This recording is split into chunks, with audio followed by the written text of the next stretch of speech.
Hey there everyone, I'm Future Tense and I'm here to try and fix a problem I've noticed recently amongst TF2 players. A lot of people just flat out don't seem to understand the basic mechanics, so I've decided to fix that with Team Fortress 2 101. Now this isn't information that you'll be using in your next competitive scrim with your top of the line UGC Cardboard Sixes team, but more for those that have about 50 hours played. I'm also going to be using some terminology that you might not be familiar with, and I'll explain it whenever necessary. For starters, I'm going to quickly go over the important settings that you really need to change, because 75% of players play with stock settings, and TF2 on default it's bad. If you want to skip this segment, here's a time code, although if you're new, I strongly suggest you listen to this part. Now, here are some important things you should do first. These are the default settings, and personally, it feels really cramped. The gun is all in your face and everything, and honestly, it's not very pleasant to watch. In your graphics options, change that little FOV slider from 75 all the way to 90. While 90 is just a tad too low for me, it's the highest that TF2 will allow, and it's going to help with visibility and motion sickness a lot. Second, open up advanced options, and it's basically turn on hit sounds, kill sounds, anything here you might feel is useful, and it's about 80% of the options. Additionally, move that view model FOV slider all the way to the right where it says 70, and then your gun won't block your screen as much. Well, now we can start. Join a casual match from any of the maps and you come to a list of classes. Boy, there's 9 classes in the game and it's really hard to choose. Well, for today, we'll go easy and choose a class that doesn't ask too much of you and shows you what TF2 is all about. The class all the way on the left, the Scout. The Scout is a class designed to flank and pick off opponents in either a 1v1 or 2v1 situation, or at the very least stall and annoy them, and when he's not doing that, he should be helping capture any of the control points or the payload. Well, why is that? Well, Scout has 125 HP, which is the lowest of any class, but to make up for it, he has the fastest move speed of any class in the game, a double jump, and when you're playing a mode like control points or payload, you can cap twice as fast.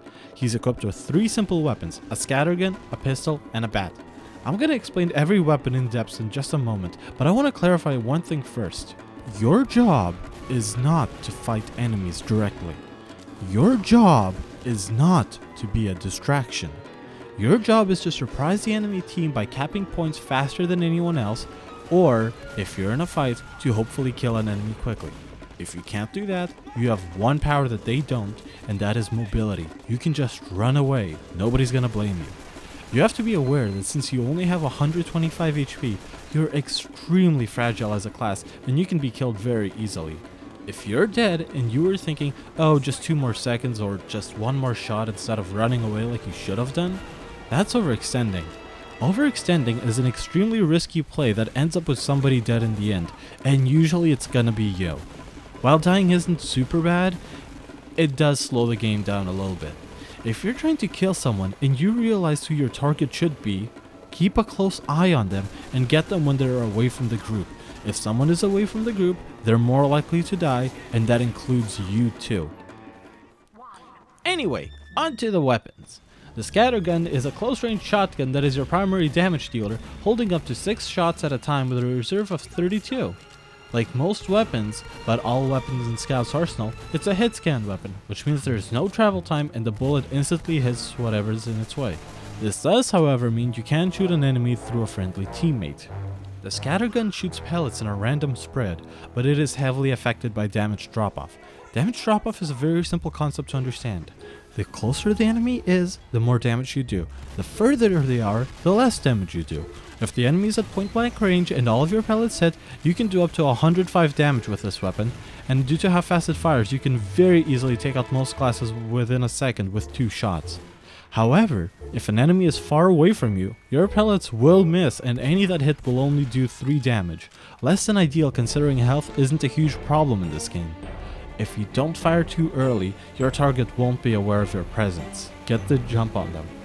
For enemies that are further away that you're trying to finish off, in case you're out of ammo on your scattergun, you should be using your pistol instead. The pistol has 12 ammo in its magazine and 36 reserve, and it has tighter spread than the scattergun. At close range, each bullet does 22 damage, but at further ranges, it's not affected as much by damage drop-off, and as such, it does 15 damage at medium range and 8 damage at long range, which is a much better option than Scattergun.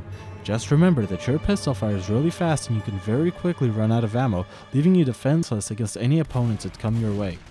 As an absolute last resort, you have a bat.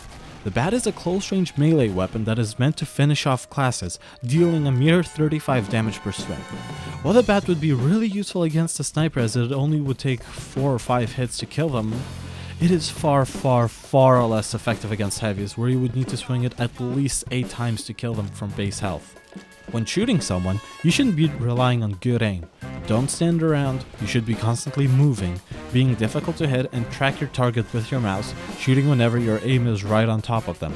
Remember to jump a lot and don't jump predictably, as it makes dodging enemy projectiles like rockets and grenades a lot easier, since unlike bullets, they don't instantly hit you. When you're stuck because a sentry gun is in your way, you have several options. One is to go the other way and just never ever bother with it because you're not designed to tank sentries. The other way is to position yourself either in a place where it can't see you or out of its range and try to kill it with your pistol, although you might run out of ammo trying to do that. If you're really close and the sentry is right behind a wall, you can always peek it quickly, shoot it, and run away before it locks onto you. In all cases, beware, because if an enemy sees you, you'll have to deal with both the sentry shooting at you and the enemy. But some days you just can't win. Additionally, here's a question that you've probably had since the start. Who do I target? Well, common logic goes like this. Medics are the most important target, no question. Why? Well, because they can single-handedly keep a team healthy, as well as they have the power of Ubering, which basically kills any chance of you doing anything to them for at least a few seconds. After that, aim for snipers, because they are dangerous at range and can single-handedly kill any class in the game. Other than those two classes, go for whomever you want, ideally demoman, engineers, spies, and you can probably tell by their hat who to target. Okay, now before I get tons of hate for saying tell by their hat, I have to say that what I just said is a half good and half terrible idea, and it's only viable in casual mode. In competitive, the rules change quite a bit for Scout, but you shouldn't be playing competitive, or at least not now. To clarify, there are stereotypes about some cosmetics. For example, a combination of the gibbous and pyrovisions means that somebody can't play, while an unusual or even a bunch of them means that someone is a better player than average. Now this is anecdotal evidence, but I personally think that people with unusuals are better than average, but this is because they got into the game and devoted enough either to unbox one or get one in a trade. The point is, be careful. Hats don't give you skill, but they're a pretty good indicator of devotion for this game. And those that are this devoted to the game have taken the time and effort to master it, and they will beat your character into the ground before you even realize what happened. And I am not making this up.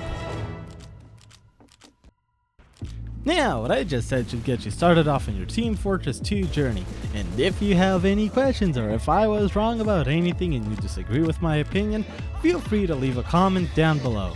I'll be back with more, but thanks for watching and have fun.